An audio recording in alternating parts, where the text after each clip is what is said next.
Olá para você que acompanha a programação da TV Câmara e também da Rádio Câmara. Obrigado pela sua audiência, sua companhia mais uma vez. Estamos começando mais um programa Espaço Aberto e hoje vamos falar sobre a volta do programa Mais Médicos. E para isso, estamos recebendo aqui a doutora Rafaela Alves Pacheco. Ela é diretora de comunicação da Sociedade Brasileira de Medicina de Família e Comunidades. Doutora Rafaela, obrigado por ter aceitado o convite e estar aqui com a gente. Olá, André, eu que agradeço essa oportunidade, saúdo aí todas e todos que estão nos escutando aí, nos assistindo pela TV Câmara e pela Rádio Câmara. Ok, doutora, nos últimos anos, nos últimos 4 anos mais precisamente, do último governo, o programa Mais Médico ele foi finalizado, né? Terminou. Agora, com a volta do governo que criou o programa lá atrás, o programa também volta à tona. Dessa vez, o Mais Médicos vai preencher vagas com profissionais brasileiros, diferentemente da outra versão que trouxe médicos de fora, né? Mais precisamente de Cuba. Agora são médicos brasileiros, caso não haja médicos para suprir as vagas que serão disponíveis, eles vão abrir também para médicos de outros países. Como é que vocês avaliam, você da sociedade, avaliam essa nova versão do Mais Médicos, doutora?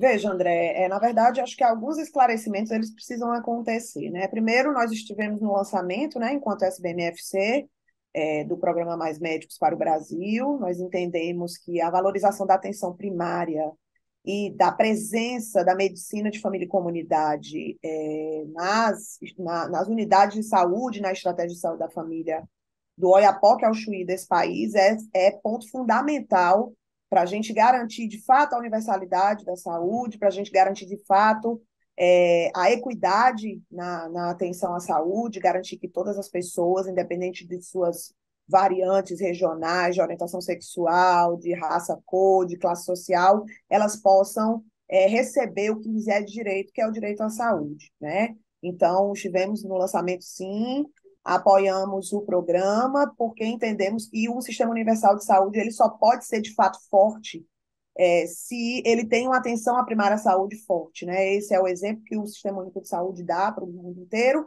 e que a boa parte dos sistemas de saúde que, de fato, funcionam como sistemas universais de saúde nos países do mundo fazem, né? Então, isso é um primeiro ponto.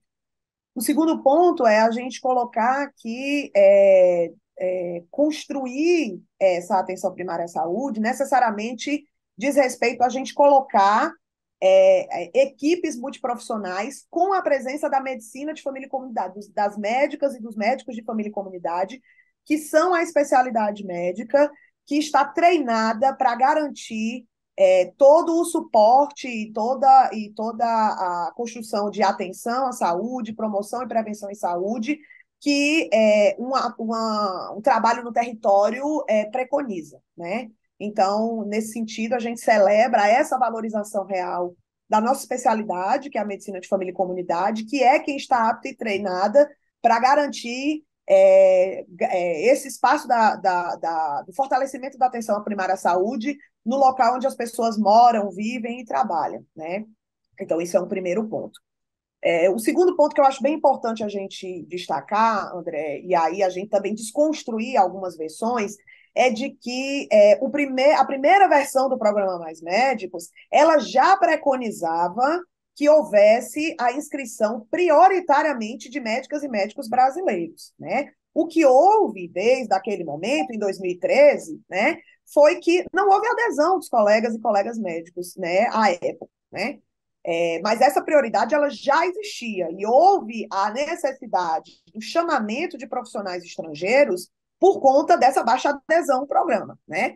Dessa forma e desse modo, e isso é um ponto muito caro para nós, a nossa prioridade, enquanto SPNFC, é de que tenhamos, atuando na estratégia de saúde da família, que é o espaço de atenção primária à saúde no SUS, médicos e médicos brasileiros e brasileiras, né? Essa é uma prioridade já era uma prioridade da primeira versão do programa Mais Médicos pelo Brasil, é uma prioridade nessa segunda versão do Mais Médicos para o Brasil, né? E apesar do discurso do governo passado, o programa Médicos pelo Brasil, ele incidia em muitas fragilidades que fragilizavam inclusive a nossa especialidade médica, na medida em que se propagou que era uma vantagem para os médicos e médicas brasileiros estarem num programa que não tinha nenhum suporte de formação, um suporte muito frágil, e que pessoas atuando apenas em 2 anos no território poderiam fazer uma titulação, que também não era verdade, isso quebra o regramento da AMB, que é a Associação Médica do Brasil. E também, quando a gente vai olhar os números, André, é importante que se diga que nunca se teve tanto chamamento de médicos estrangeiros como nesses últimos anos, né? Nesses últimos 4 anos. Então, o que a gente celebra hoje e a gente entende é que a gente precisa ter médicas e médicos de família e comunidade dentro dos espaços de atenção primária à saúde, das unidades de saúde da família, da estratégia de saúde da família, e que esses médicos e médicas estejam tendo um suporte pedagógico a contento. Então, que eles tenham vantagens para estar nesse território, mas que eles tenham também ofertas de formação para que possam garantir um cuidado de saúde de qualidade para todas as brasileiras e os brasileiros. Muito bem, doutora. Na visão de vocês agora que avaliaram essa nova versão, as condições estão dentro do que vocês esperavam, inclusive essa questão de formação, suporte à formação? Quais são o que foi oferecido no que foi aberto agora, doutora? Nós entendemos uma primeira questão, que é a necessidade. Nós temos hoje milhões de pessoas, André, que estão desassistidas, né? E que estão sem, nesse exato momento em que conversamos, sem nenhum médico ou médica de família e comunidade, ou médico e médica que esteja em atuação na atenção primária à saúde. O que significa dizer que essas pessoas estão sob risco de vida. Nós estamos falando de populações inteiras que estão sob risco de maiores internamentos, sob risco de adoecerem e morrerem por falta de cuidados primários. E isso, quem diz isso, não sou eu, e não é uma opinião pessoal nem institucional, isso quem diz é a ciência, né? Nós temos aí demonstrado cientificamente que o fortalecimento e a presença de equipes completas na estratégia de saúde da família salvam vidas todos os dias. E diminui a mortalidade infantil, diminui a mortalidade materna, e diminui o risco de adoecimento de populações, né? Então, a gente celebra nesse sentido de entender que essa é uma questão premente e urgente que precisa ser resolvida, né? Isso é o anúncio, por exemplo, que a Presidência da República coloca reiteradamente quando vai discutir saúde. Nós concordamos com isso, né? A questão da formação para nós é algo muito caro na medida em que não basta só deixar esse colega, né, essa médica, esse médico no território, sem termos, de fato, proposta de formação de qualidade, sem termos esse incentivo de qualidade e de formação. Então, nós entendemos que também o chamamento à possibilidade de especialização, o chamamento de possibilidade de mestrado, de cursos de aprimoramento, é algo muito importante e que constrói, de fato, essa qualidade no território, né? Para que todas as equipes, e aí especialmente as médicas e médicos, estejam bem treinados e bem assistidos no desafio tão imenso que é cuidar da população brasileira, né? Então, nós entendemos que isso é algo importante e que, numa perspectiva de agenda de provimento de médicos e médicas, nós temos muitos acertos a celebrar, sobretudo dessa valorização, de fato, dos programas de residência de medicina de família e comunidade, que para nós é o padrão ouro de formação. Então, os colegas que se propuserem, né, as colegas e colegas que propuserem a fazer residência de medicina de família vão ser bonificados com isso, seja com percentil para fazerem outras residências, seja, de fato, com a possibilidade de pagarem de forma mais ágil suas dívidas com o FIES, caso sejam devedores, né, do FIES, tenham sido oriundos de universidades privadas. Enfim, nós temos alguns elementos que foram repaginados e que nós entendemos que são fundamentais para a garantia da agenda de provimento e para a garantia, de fato, de uma melhora real na qualidade da formação desses colegas que estão atuando na atenção primária. Doutora, tem uma questão, um número aqui, que eu vou derivar ele para duas questões. A informação que eu tenho é que foram abertas 15 mil vagas para esse programa. Primeiro, essas 15 mil vagas, elas são suficientes para a demanda do Brasil? Segundo, essas 15 mil vagas serão preenchidas na visão da sociedade? A senhora, na experiência que tem, acha que os colegas vão aderir com essas condições que foram oferecidas? E só para pontuar, o salário, pelo que me consta aqui, é R$ 12.800 mais auxílio moradia. Isso, André. Na verdade, há a questão da remuneração, ela se mantém, né? A gente identifica, assim, eu não tenho uma bola de cristal, não faço a menor ideia se vai haver adesão ou não, mas esperamos que haja adesão na medida em que temos uma proposta agora mais interessante no sentido, sobretudo, dessa qualidade de formação, que para nós é tão importante. Nós somos uma sociedade científica, né? E também entendemos que essa questão do ajuste, ela tem um avanço na perspectiva tanto da quitação do FIES, então nós estamos falando aí de milhares de reais para alguns colegas que estão devendo de fato FIES, então isso conta numa perspectiva da gente pensar o que é o aporte financeiro para o programa, e também é um acréscimo na bolsa de 40% a 80% do valor total da remuneração se essa ou esse colega resolverem ficar em 4 anos, né, em cada uma dessas comunidades. O que para nós também é muito importante, na medida que esse incentivo de manutenção do colega, da colega em um determinado território, é uma condição também muito importante para a garantia da qualidade da atenção prestada à população.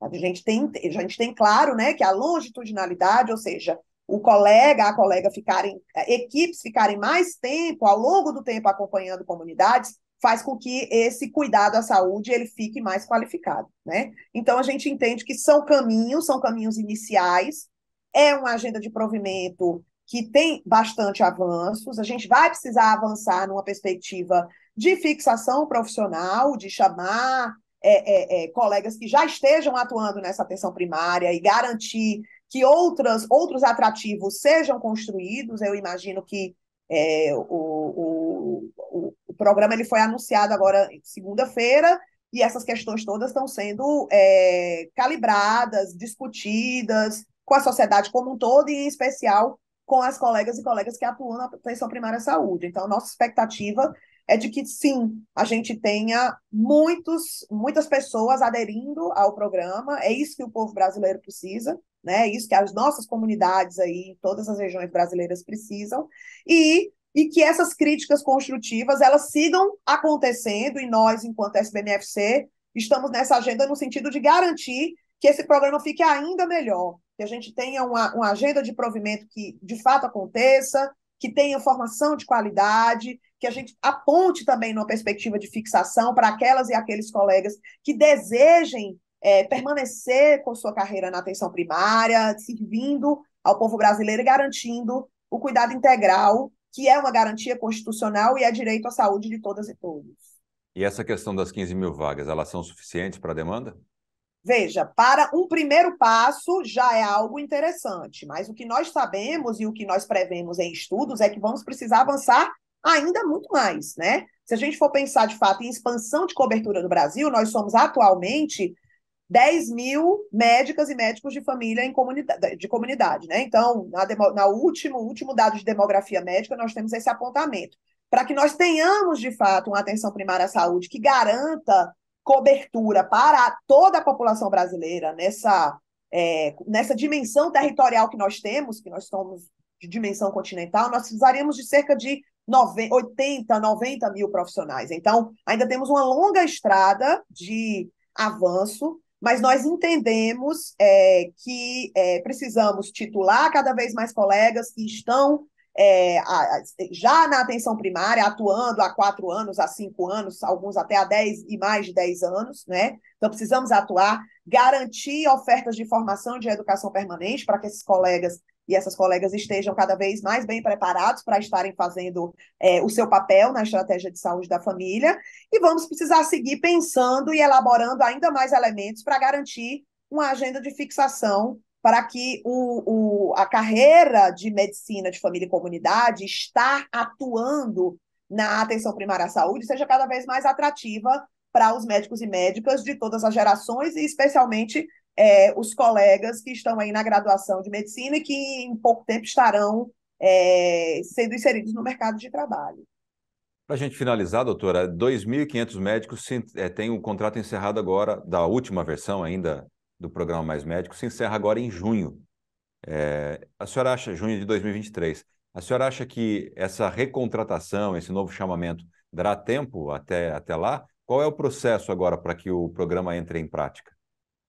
Bom, agora a comissão interministerial, que foi assinada pelo presidente Lula agora na segunda-feira, nessa última segunda-feira, ela vai precisar atuar, né, começar os seus trabalhos e garantir que esses regramentos eles comecem a ser anunciados, né? O que a gente está aguardando é que em muito breve um grande edital ele seja lançado e esses detalhes, né, de como que vão funcionar esses tempos, os últimos ciclos do Mais Médicos e quem está no programa Médicos pelo Brasil, se vai ser inserido nesse novo regramento do Médicos pelo Brasil e como que se dará esse processo, todo esse detalhamento, de fato, a gente vai precisar que a comissão interministerial ela faça o seu trabalho e comece a anunciar essas medidas, sobretudo numa perspectiva de edital, para que esse detalhamento fique mais claro para a sociedade como um todo e especialmente para as médicas e médicos que estejam, porventura, interessados em aderir ao programa. Tá certo. Conversamos com a doutora Rafaela Alves Pacheco sobre a volta do programa Mais Médicos. Doutora, muito obrigado por estar aqui com a gente e dividir um pouquinho do seu conhecimento com o nosso público aqui, tá bom? Imagina, estamos à disposição. Eu que agradeço, André. Um bom dia, boa tarde, boa noite para quem estiver aí nos assistindo. E a gente na SBMFC segue à disposição. Muito obrigado, doutora Rafaela, e você que acompanha essa entrevista pela sua audiência e até a próxima.